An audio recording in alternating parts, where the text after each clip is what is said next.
Freedom Global News. House of Representatives Majority Leader suggests Nigerians bear arms for self-defense. Nigerian Air Force shells scores of terrorists in Kaduna village as security agents uncover bandits' camp. Federal government blames COVID-19 and a Russian war for stalled Ajakuta steel project. And on the foreign scene, Russia threatens to stop gas supply to unfriendly countries.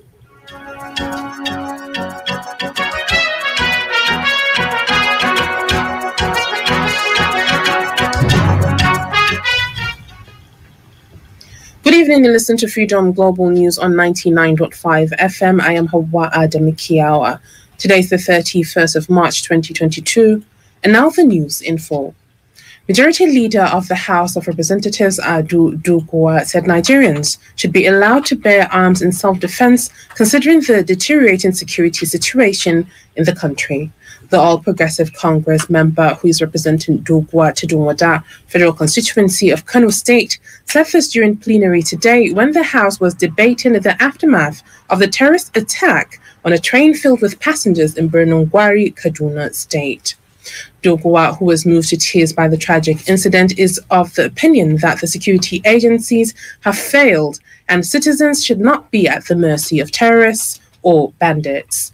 Another lawmaker, Aminu Suleiman, who is also a member of the APC in his contribution, said the security agencies are displaying ineptitude. He drew the attention of the House to a group of young boys in Kano State called Nsara Suka, which he says are budding and could grow into another security threat. Sulaiman questioned the effectiveness of the House regarding the resolutions passed on security-related matters and urged the lawmakers is handled. He also wants President Muhammadu Buhari as Commander-in-Chief to live up to his responsibilities and guarantee the security of lives and property. The Joint Intelligence Service has uncovered scores of makeshift facilities and forest settlements serving as camps for armed bandits and kidnappers terrorizing travelers along Abuja-Kaduna Highway and train routes.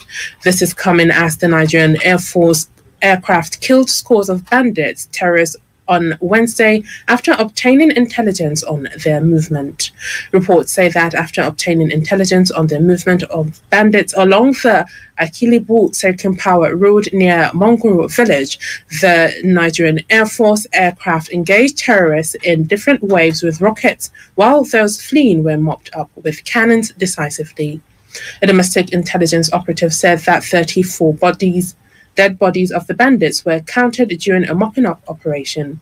Meanwhile, an emergency intelligence meeting coordinated by the Defense Intelligence DDIA after the attack on an Abuja-Kaduna train identified 3 locations as destinations of bandits after most attacks within the axis.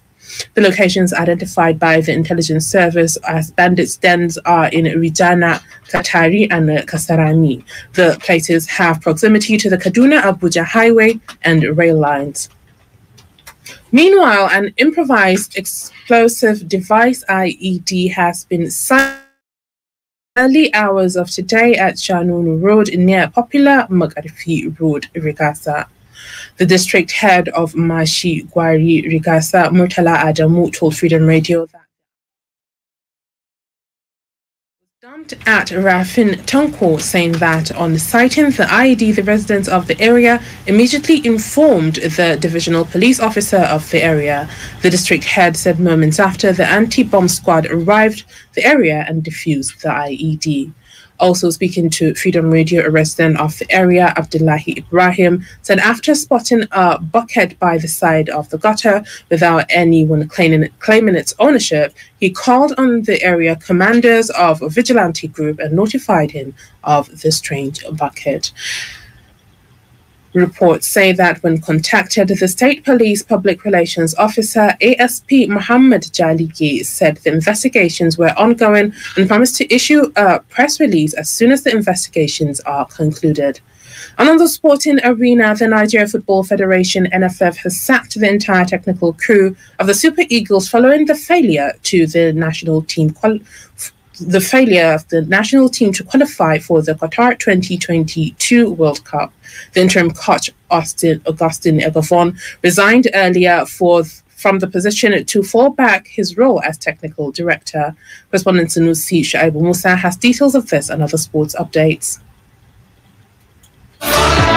Kogi State Governor Yahaya Bello has inspired his GYB team to a 1-1 draw in an exciting friendly football match against former Super Eagles stars at the Confluence Stadium in Lokoja, Kogi State. The match featured renowned players like Austin J.J. Okocha, Nwanko Kanu, Julius Agaho. We apologize for the technical difficulties. The global news is coming to you from Freedom Radio 99.5 FM. You can send your comments, opinions, or watch us live on Freedom Radio Nigeria on Facebook.com. You can get the link to the page on our website, freedomradionig.com.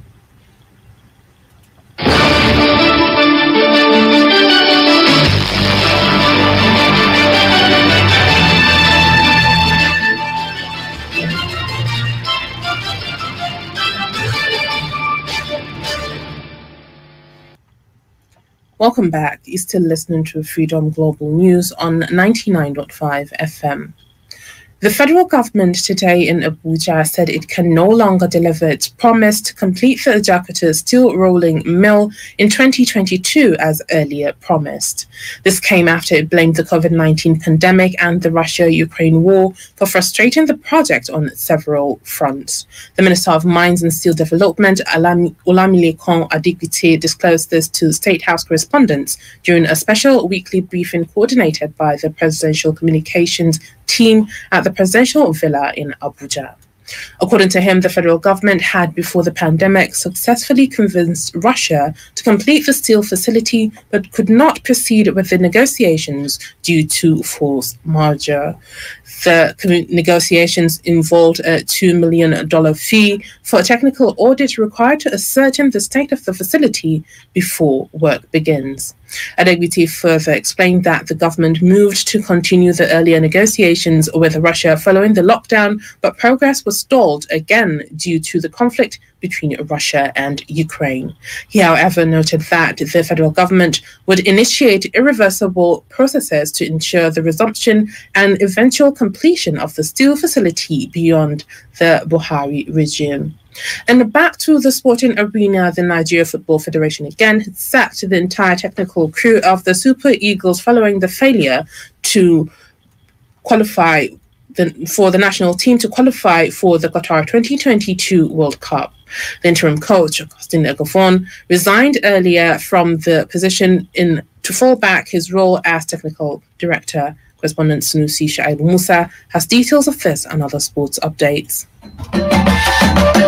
Sakataren hukumar ta NFF, Dr. Muhammad Sanusi ya bayyana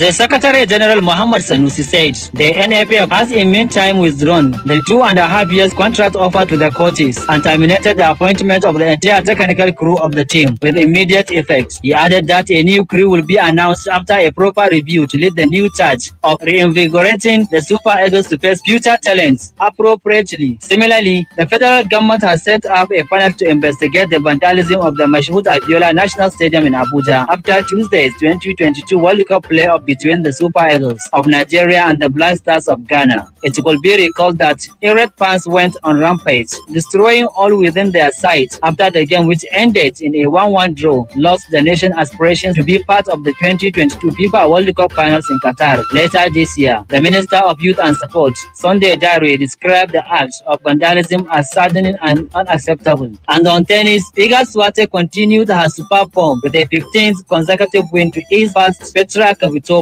and reached the finals of the Miami Open. The 20-year-old did not face a single break point in a routing 6-3, 6-3 win. The Pole arrived in Miami after winning back-to-back titles at Doha and Indian Wells and will become world #1 next week. Swiatek will face 16th seed Jessica Pegula in the semi-finals after the American advanced when Spanish opponent Paula Badosa was forced out of the tournament with a viral illness. Sanusi Shaibu Musa, Freedom Radio. For tomorrow's weather forecast in some cities in Nigeria and parts of Niger Republic, here's the report. Kano tomorrow morning is expected to have clear sky and light wind at 20 degrees Celsius and a later change to 33 degrees Celsius with gentle breeze. Dutse and Jigawa State will have similar weather condition at 20 degrees Celsius and subsequently increase to 34 degrees Celsius at noon. Kaduna will have partly cloudy sky at 23 degrees Celsius. The later give way to 35 degrees Celsius with moderate breeze, while Abuja will have similar weather condition at 22 degrees Celsius and subsequently increase to 34 degrees Celsius at noon. Lagos will have partly cloudy sky at 23 degrees Celsius, a later change to clear sky at 35 degrees Celsius at noon. While moving to Niger Republic, Marada and Zindar will experience clear sky and light wind at an average temperature of 24 degrees Celsius and subsequently increase to 36 degrees Celsius at noon. Safar Jan Adam, Freedom Radio. And on business, Anas Muhammad Mande has updates. 4 Nigerian deposit money banks lost a total of 1.77 trillion naira to fraudulent activities involving the bank's employees and consumers in 2021. This was contained in the 2021 financial statements of the banks affected. The banks were Access Bank, GT Bank, FCMB, and Wema Bank. The Nigeria Interbank Settlement System, a company saddled with the responsibility of providing infrastructure for interbank transactions in the country, said the adoption of several electronics channels continued to rise as 271.95 trillion naira worth of transactions were recorded on its platform in 2021, compared to 158.21 trillion naira that changed hands on the platform in 2020. Meanwhile, the World Bank has sanctioned a Nigerian information technology solutions company and its managing director, Mr. Isa Kantigi, for alleged corrupt practices. This was contained in a statement published yesterday on its website. The company, which was involved in the National Social Safety Net project, was sanctioned for 50 months, while the managing director was sanctioned for 60 months. The World Bank added that the firm and the managing director were sanctioned for improper payments made to certain project officials. Anas Muhammad Mande, Freedom Radio.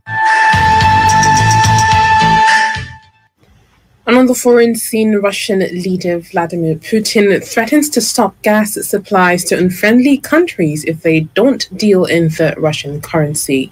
He has signed a decree stating buyers must open ruble accounts in Russian banks from Friday. Germany says it will study the details of the demand, but that there can be no political blackmail over gas imports. Putin's demand for ruble payments is an attempt to boost the currency, which has been hit by sanctions from the West. Ukraine's government is sending dozens of buses to Mariupol in a fresh effort to evacuate people and deliver humanitarian aid. Russia has declared a one-day ceasefire in the heavily bombed port city, but there is skepticism if it will hold. Up to 170,000 people remain trapped. The head of Defense Alliance of NATO says Russian units are being redeployed to fight in the east. And with this, we've come to the end of today's global news. On behalf of the entire production team, I'm Hawa Adamikiawa. Have a wonderful evening. Freedom.